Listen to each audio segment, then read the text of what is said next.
All right, Shalom. First and foremost, I want to give all praise, glory, and honor unto Yahweh, Bahashem, Yahweh Shai, Bahashem, Harakakodash. I double honors unto the apostles and elders of GMS Great Millstone, and a sincere Shalom to Yakim bringing out this word in diligence and in truth. I want to do a lesson off of this video right here, concerning war, man. Because that's the spirit in which Yahweh Shem Shai has in the air, man. This is not a time of peace. This is not a time of love. This is a time of division, hatred, and war. That's saith the scriptures, man. So I'm gonna play this video and then get right into the precepts.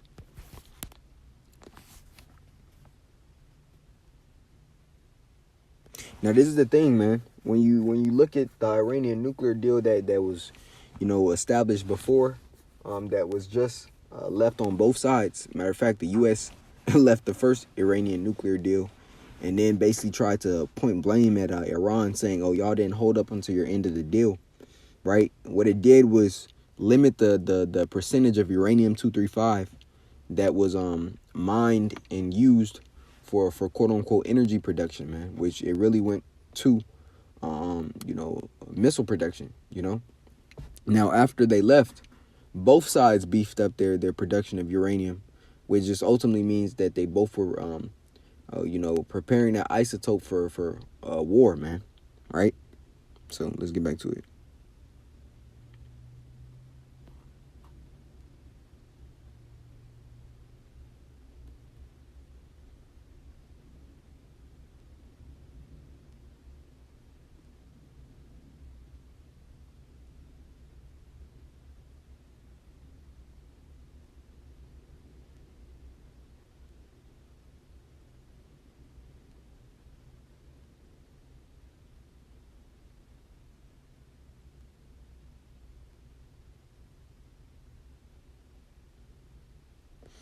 But you see, he's basically putting them in a corner, saying, if you don't bow down and do what I'm asking of you, then we're going to use the force of the sword against you. Right? So let's grab this. It's Isaiah 13:4, and it reads, "The noise of a multitude in the mountains, like as of a great people, a tumultuous noise of the kingdoms, of nations gathered together. The Lord, Yahweh Ba'ashem Yahweh Shai of hosts, mustereth the host of the battle."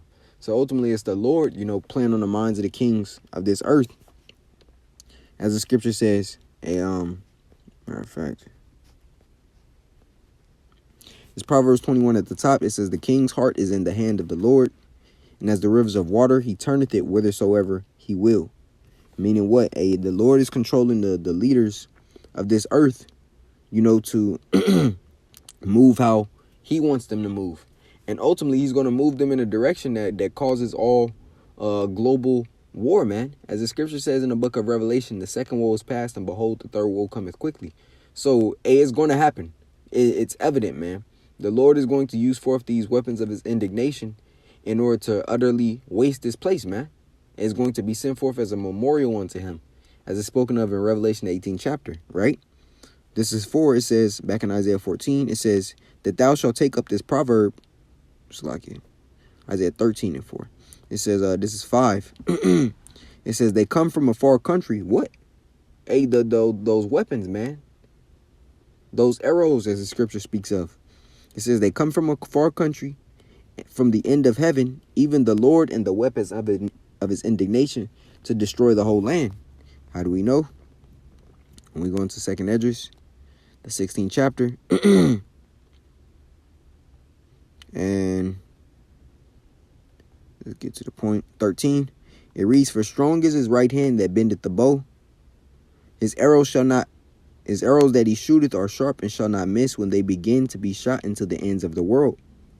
Right? Showing you that the arrows in which the prophet seen, were modern day nukes, man. They could only use the words in which they had back then to describe the visions of today in which they seen, right? It says, "Behold, the plagues are sent and shall not return again until they come upon the earth. The fire is kindled and shall not be put out till it consume the foundation of the earth." Now we understand the whole earth ain't going to be destroyed. The scriptures say the earth abideth forever. But this is going to be a cleansing, for the earth. It says, "Like as an arrow that is shot of a mighty archer returneth not backward, even so shall the plagues that shall be sent upon the earth shall not return again." Now let's go back to this in Isaiah 13 and 6. It says, How ye, for the day of Yahweh by Hashem Yahushua is at hand. It shall come as a destruction from the Almighty. And you got Trump, doubling down, basically saying, hey, you gonna bow down, man. Our military is greater. We got more firepower. But we also understand, as the scriptures say, matter of fact, let's grab it. I believe it's out of the book of Joel. Let the weak say I am strong, man. There's Joel 3 and 9. Proclaim ye this among the Gentiles. Prepare war. Wake up the mighty men. Let all the men of war draw near. Let them come up. Beat your plowshares into swords. Right, all your tools of agriculture are now being tools of weaponry. Right, and your pruning hooks into spears. Let the weak say I am strong. And on top of that, Iran has a backing from Russia. Right, see, all the nations that are opposed to this place are nuclear capable as well. So, as the scripture says in the book of Ezekiel, the 38th chapter, Russia is going to be a guard unto these smaller nations in which America are trying to pump. Libya, Ethiopia, Persia, right, which is Iran. They're going to be a guard into these countries. So the Lord ain't just going to allow the U.S. to just fully get down on Iran right now. There's a series of events that have to take place before even thermonuclear destruction happens, man, right? The MOTB, number one, has to be made mandatory. Esau has to come down with that draconian wrath first, man. And we understand he's in the steps of, gradually increasing the process of the technocracy happening, right? But nevertheless, nuclear war is going to happen, man. That third woe has to come to pass. It's inevitable. That's why it's imperative that you get your spirit straightened, man. And this grace period, don't use it as an occasion to sin, but use it as an occasion to get strengthened. Isaiah 33 and 6, man. Right? It says, assemble yourselves to, it's like a 10. Beat your plowshares into swords and your pruning hooks into spears. Let the weak say I am strong. Assemble yourselves and come, all ye heathen, and gather yourselves together round about. Thither cause thy mighty ones to come down, O Yahweh. Right? Let the heathen be awakened and come up to the valley of Jehoshaphat, Yahweh Shaphat, which means the Most High's judgment. For there will I sit to judge all the heathen round about. Put ye in the sickle, for the harvest is ripe. Come, get you down, for the press is full, the fats overflow, for their wickedness is great. And ultimately, Edom is going to get the brunt end, which we understand. Babal, or America, Babylon the Great, is a part of that, right? When the scripture speaks of in Isaiah the 63rd chapter about Yahushua treading the wine fat, or treading the wine press, right? That's the same day it's speaking of, right? Now, to get back to where we were at in the book of Isaiah 13 and 6, 5, they come from a far country and from the end of heaven, even the Lord Yahweh and the weapons of his indignation to destroy the whole land. Howl ye, for the day of the Lord is at hand. It shall come as a destruction from the Almighty. And trust and believe that your military is coming up with dates in which, they want to establish that world dominance again by shooting on their enemies, man. Believe that they're coming up with dates in which they want to attack. The Lord is working on the minds of these generals, and these individuals to accomplish this feat, right? 7, therefore shall all hands be faint, and every man's heart shall melt, and they shall be afraid. Pangs and sorrows shall take hold of them. They shall be in pain as a woman that travaileth. They shall be amazed one at another. Their faces shall be as flames. Behold, the day of Yahweh B'Shem Shai cometh cruel, both with wrath and fierce anger, to lay the land desolate, and he shall destroy the sinners thereof out of it. Right? For the stars of heaven and the constellations thereof shall not give their light. The sun shall be darkened in his going forth, and the moon shall not cause her light to shine. Right? And after, as the scriptures say, I've seen heaven as a scroll. Right? Basically speaking of that mushroom cloud. The waster to destroy, as the scripture says. Hey, when all of these thousands of nukes be dropped, hey, it's no running away from that, man. Because the when the nukes begin to be shot off into the ends of the world, it's no turning them back. Matter of fact, let's grab that out of the book of Joel, the 2nd chapter.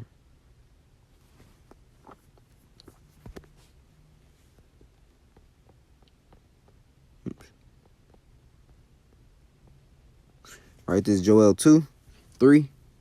It says 2 in verse 3. It says, "A fire devoureth before them, and behind them a flame burneth. The land is as the Garden of Eden before them, and behind them a desolate wilderness. Yea, and nothing shall escape them." Right, so you can't, get no, plane ticket to think you gonna run away from the nukes when it's happening. And even if you believe that you can flee and run from America's judgment, hey, the Lord, you can't run from the Lord. That's why that flee doctrine is so BS, man. Yahweh Shema Shai is dictating everything that's happening, man. You can't run from this. This is a reality that you must face. And the only way to get through it is through Yahweh Shema Shai, by being caught up in the chariots, man, and being made worthy and of that number to escape that said destruction. Right? It says, "The appearance of fire devoureth before them, and behind them a flame burneth. The land is as the Garden of Eden before them," right? Idon, a paradise, a sanctuary, so to speak. "And behind them a desolate wilderness," right? That's the before and after image, right? "Yea, and nothing shall escape them." Hey, as I said, the dust and smell of smoke. That's what America's gonna be left as. It says, "The appearance of them is as the appearance of horses, representing power. And as horsemen shall they run. Like the noise of chariots on the tops of mountains shall they leap. Like the noise of a flame, a fire that devoureth the stubble. As a strong people set in battle array," right? Because they're going to be in formation when they begins to be shot off. It says, "Before their face the people shall be much pained. All faces shall gather blackness. They shall run like mighty men. They shall climb the wall like men of war. And they shall march every one on his ways, and they shall not break their ranks." They're not going to bump into each other. There's no deactivation code. Once they shut off, the Spirit of the Lord is going to be upon these missiles.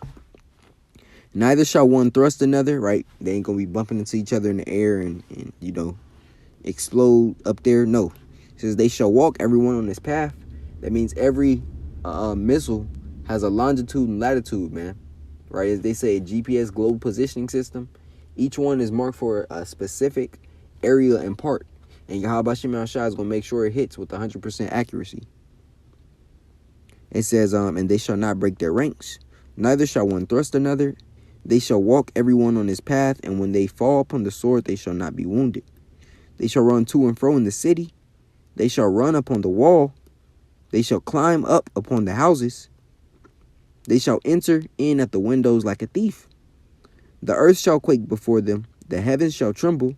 The sun and the moon shall be dark, and the stars shall withdraw their shining. And the Lord Yahweh Bashim Shai shall utter his voice before his army, for his camp is very great. For he is strong that executeth his word. For the day of the Lord Yahweh is great and very terrible, and who can abide?"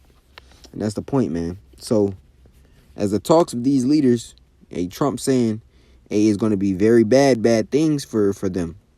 It's going to be bad things on both sides.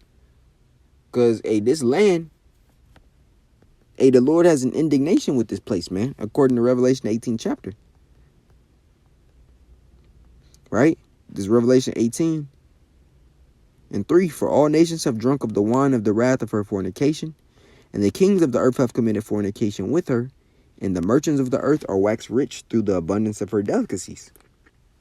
And America has made nations rich through these imports being brought here, man.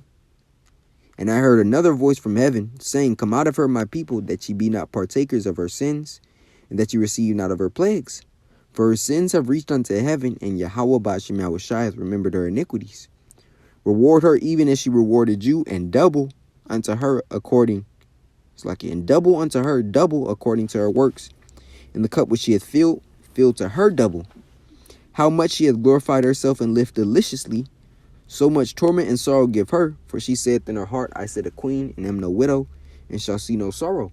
And due to that pride, that's just another reason as to why the Lord is going to bring forth that fiery judgment unto this place.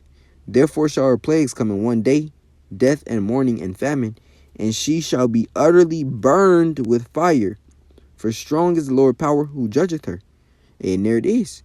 It says, and the kings of the earth who have committed fornication and lived deliciously with her shall bewail her, and lament for her when they shall see the smoke of her burning, standing afar off for the fear of her torment, saying, alas, alas, that great city Babylon, that mighty city, for 1 hour is thy judgment come. And that's all the Lord need, man. But hey, they're basically telling Iran, hey, this is about to happen to you. But hey, remember, this is what's gonna happen to Babylon the Great. Thus saith the scriptures, man. So I just wanted to bring forth this quick lesson through the body. Lord willing, it was edifying. I want to give all praise, glory, and honor unto Yahweh, Bahashim, Yahweh Shai, Bahashim, Harakakwadash. A double honors unto the apostles and elders of GMS Great Millstone, and a sincere shalom to the Akim, bringing out this word in diligence and in truth. Shalom.